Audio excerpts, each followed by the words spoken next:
बुद्ध को शांति का प्रतीक भी माना जाता है। तो आइए जानते हैं उनके शांति का राज एक कहानी के द्वारा। एक बार की बात है, गौतम बुद्ध अपने शिष्यों के साथ एक गांव से किसी दूसरे शहर की तरफ जा रहे थे। गर्मी का दिन था और रास्ता बहुत लंबा था, जिसके कारण सभी को प्यास लगती है। वहाँ कुछ ही दूर पर एक बरगद का वृक्ष था, जिसकी घनी छांव देखकर सभी लोग उस वृक्ष के पास पहुंचते हैं। महात्मा बुद्ध अपने शिष्यों सहित वृक्ष की घनी छांव के नीचे विश्राम के लिए बैठ जाते हैं। बहुत देर चलने के कारण सभी का गला प्यास से सूख रहा था। यह बात बुद्ध भी जानते थे। बुद्ध ने अपने शिष्यों से कहा, आप इस बरगद की छाया से 20 कदम दूर जाकर बरगद की 2 बार परिक्रमा करके आइए। शिष्य वैसा ही करते हैं जैसा गुरुजी ने कहा था।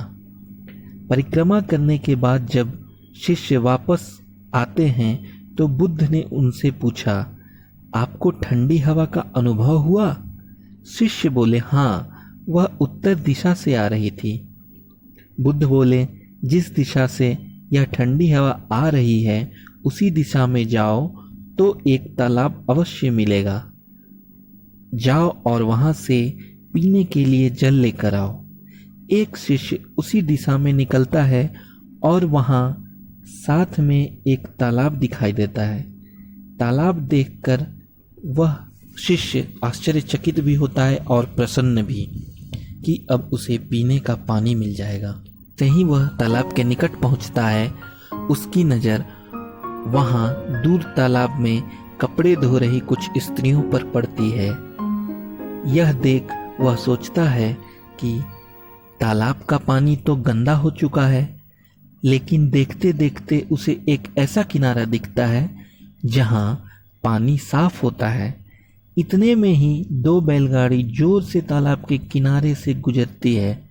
बैलगाड़ी के पहिए तालाब के बगल की मिट्टी को तालाब में ढकेल देते हैं और उस जगह का पानी भी गंदा हो जाता है।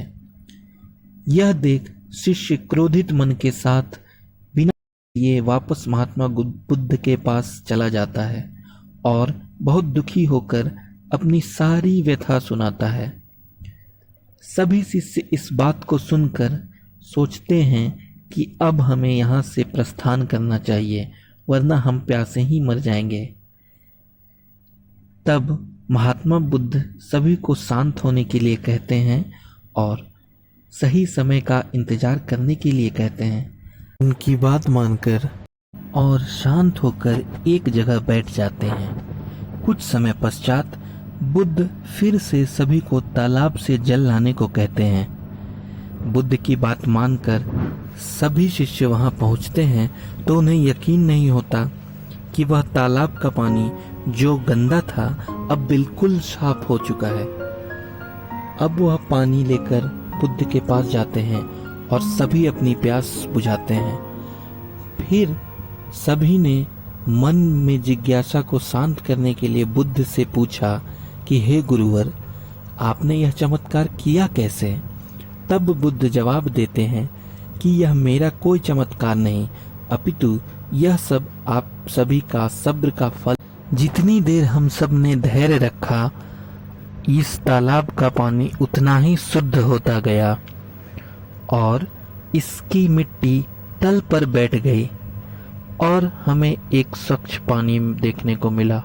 ठीक ऐसी ही परिस्थिति हमारे जीवन में आती ही रहती है, जब मन बिल्कुल व्याकुल रहता है और हम अशांत हो जाते हैं। हमें हर समस्या खुद से बड़ी दिखाई देने लगती है। यह समय फैसले लेने का नहीं, अपितु शांत मन से इन धैर्य रखने का होता है। यह धैर्य ही गंदे मिट्टी के रूप में हमारे विचारों को हमारे मन के तल में बिठा देती है। इसके पश्चात हमें स्वच्छ विचार दिखाई देने लगते हैं और हम सही फैसला ले सकते हैं।